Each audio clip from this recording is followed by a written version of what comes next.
पिछले लगभग 36 घंटे से छतरपुर जिले में हो रही बारिश के चलते अब जिले की नदियां रौद्र रूप धारण कर चुकी हैं। सबसे बुरे हालात धसान नदी के किनारे बसे ग्रामीण अंचलों के हैं। बुधवार को दिन में जहां ईशानगर थाना क्षेत्र के पचेर घाट के टापू पर कुछ लोग फंस गए थे, तो वहीं रात से धसान नदी के किनारे ही हरपालपुर क्षेत्र में बसे ग्राम पंचायत सरसेड़ के चपन गांव में 1.5 दर्जन से अधिक लोग टापू पर फंस गए। चूंकि उक्त ग्रामीणों के फंसे होने की जानकारी प्रशासन को रात के वक्त मिली थी, जिसके चलते रात को रेस्क्यू नहीं हो सका। लगभग 15 घंटे तक यह ग्रामीण धसान नदी की तेज लहरों के बीच बैठकर बाहर निकलने का इंतजार करते रहे।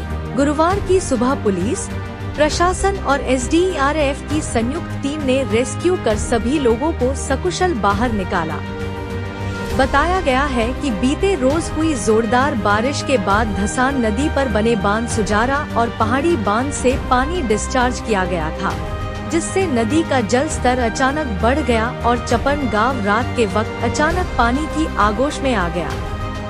नदी के बीचों बीच टापू पर जो लोग मौजूद थे वे यहीं एक चट्टान पर बैठ गए। रात के वक्त ग्रामीणों के फंसे होने की जानकारी मिलते ही क्षेत्रीय विधायक कामाख्या सिंह, एसडीएम विशा माधवानी, तहसीलदार संदीप तिवारी, एसडीओपी चंचलेश मरकाम, थाना प्रभारी पुष्पक शर्मा, पुलिस बल और बचाव दल के साथ मौके पर पहुंच गए थे, लेकिन अंधेरा होने के कारण रात को रेस्क्यू नहीं हो सका। नदी के जलस्तर को नियंत्रित करने के लिए तहसीलदार संदीप तिवारी ने महोबा जिले के सिंचाई विभाग के अधिकारियों से बात कर लहचूरा डैम के 2 फाटक और खुलवाए थे। इसके बाद बचाव दल सुबह होने का इंतजार करता रहा। सुबह 6 बजे जैसे ही हल्का उजाला हुआ, वैसे ही यहां फंसे लोगों को बचाने की कवायद शुरू की गई। करीब 2 से 3 घंटे की मशक्कत के बाद टापू पर फंसे 10 पुरुष, 8 महिलाओं और 2 बच्चों को सकुशल बाहर निकाला गया है।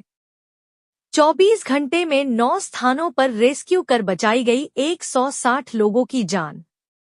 कलेक्टर पार्थ जायसवाल ने गुरुवार को मीडिया से बात करते हुए बताया कि मंगलवार की रात से जिले में हो रही बारिश के कारण नदी नाले उफान पर आ गए हैं। पिछले 24 घंटों में बक्सवाहा थाना क्षेत्र की बम्हौरी चौकी अंतर्गत शाहगढ़ मार्ग, बड़ाम लहरा थाना क्षेत्र के ग्राम पाड़ाझिर व धनगुवा में सुक्कू नदी के पृथक पृथक टापू, भगवा थाना क्षेत्र के ग्राम खैरी में काठन नदी के टापू, ईशानगर थाना क्षेत्र में धसान नदी के पृथक पृथक टापू पर ग्राम सलेया और ग्राम दिदौल, बमीठा थाना क्षेत्र में केन नदी, श्यामरी नदी व पुखरा नाला के अलग स्थानों और हरपालपुर क्षेत्र के ग्राम चपन में धसान नदी के टापू सहित कुल 9 स्थानों पर रेस्क्यू किया गया। सभी स्थानों पर होमगार्ड, एसडीआरएफ, एनडीआरएफ, पुलिस और प्रशासन की संयुक्त टीमों ने सफल रेस्क्यू करते हुए लगभग 160 लोगों को सुरक्षित स्थानों पर पहुंचाकर उनके रहने खाने की व्यवस्था कराई है।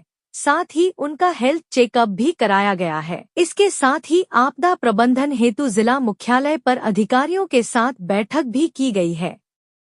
कलेक्टर ने बताया कि लोगों को घबराने की आवश्यकता नहीं है।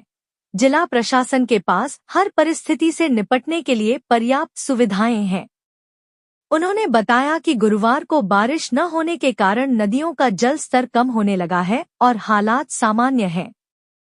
तो वहीं पिछले 2 दिनों से जिले भर में हो रही बारिश के कारण कई स्थानों पर बाढ़ जैसे हालात निर्मित हो गए हैं। जिले के लगभग 3 दर्जन ग्रामीण अंचलों में फसलों के नष्ट होने की जानकारी कलेक्टर को मिली है, जिसके बाद कलेक्टर पार्थ जायसवाल द्वारा बाढ़ प्रभावित गांवों में हुए फसलों के नुकसान का सर्वे करवाया जा रहा है।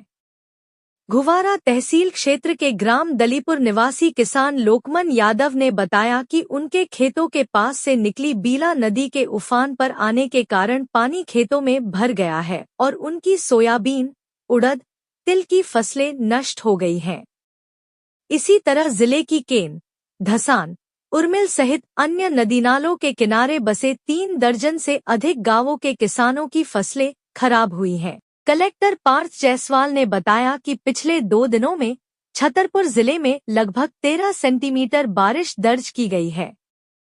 सबसे अधिक बारिश बड़ाम लहरा, घुवारा और ईशानगर क्षेत्र में हुई है।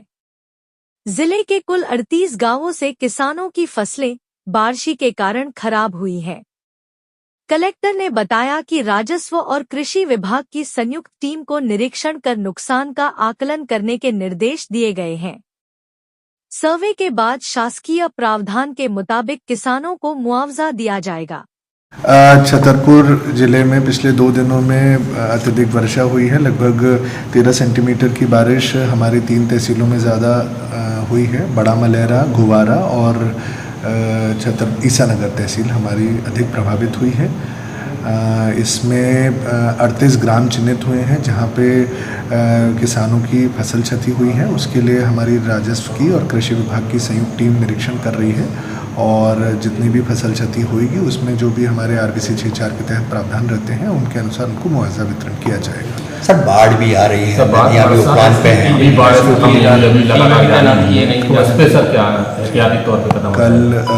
कल विभिन्न जगहों पे बाढ़ की कंप्लेंट आई थी हमारे पास और कुल मिला के 9 स्थान पे मेरे को जो जानकारी है 9 स्थानों पे हमारे रेस्क्यू ऑपरेशन किए गए हैं। डिस्ट्रिक्ट कमांडेंट होमगार्ड के द्वारा, एसडीआरएफ और एनडीआरएफ तीनों दल के द्वारा रेस्क्यू ऑपरेशन किए गए हैं। कुल मिला के अभी तक 160 लोगों को रेस्क्यू किया जा चुका है और आगे के लिए भी एक बाढ़ आपदा संबंधी बैठक भी करी गई है। सभी अधिकारियों को निर्देशित किया गया, राजस्व अधिकारियों को, कि ऐसे लो लाइंग एरियाज़ को चिन्हित कर लें जो हमारे धसान नदी, हमारी उर्मिल नदी के तरफ आते हैं और साथ ही साथ ऐसे घर जो जहाँ पे जो लो लाइंग एरियाज़ में हों उनको विकेट कराने की कार्रवाई करें और घबराने की किसी को कोई ज़रूरत नहीं है। हमारे पास पर्याप्त सुविधाएं हैं बाढ़ राहत के लिए। कोई भी ऐसी स्थिति होगी तो उसके लिए निपटने के लिए आज ऐसे कोई गांव है जो कि खाली कराए गए हैं? नहीं, ऐसी कोई संभावना नहीं है। आज मौसम साफ है, आज बारिश नहीं हुई है और आज कहीं से कोई इस तरीके का पॉइंट नहीं आया। पानी का स्तर भी नीचे गिरता जा रहा है लगातार। तो आपका नुकसान? भैया नुकसान तो सोयाबीन और तिली सब चली गई। बहुत ही ज़्यादा नुकसान होगा है हमारे यहाँ पर। जगह बाढ़ के मारे कल से पानी खुलो ही नहीं, पूरी रात पूरे दिन पानी गया था। देखो तो हजारों की एकड़ का नुकसान हो गया है। खबरों का सिलसिला लगातार जारी रहेगा। ताज़ा अपडेट के लिए जुड़े रहिए उमा एक्सप्रेस के साथ। दीजिएगा इजाजत मन्नू रैकवार और पूरी टीम को। तब तक सब्सक्राइब कीजिए उमा एक्सप्रेस को। नमस्कार।